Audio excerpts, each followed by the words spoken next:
वंशलोचन बांस की गांठों से निकलने वाला प्राकृतिक सफ़ेद पदार्थ है। आयुर्वेद में इसे शीतल, बल्य और कफ पित्त शामक माना गया है।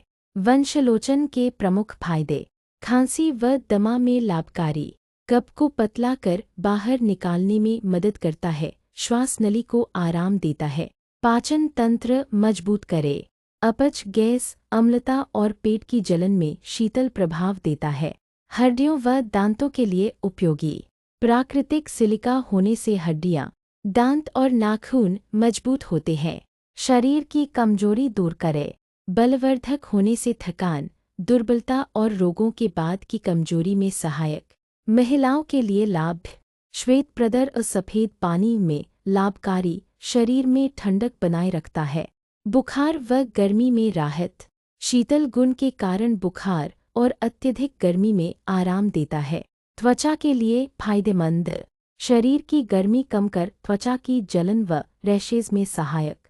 सेवन विधि: मात्रा 250-500 mg। कैसे लें? शहद, मिश्री या दूध के साथ। समय: दिन में 1-2 बार वैद्य की सलाह से। सावधानियाँ: बहुत अधिक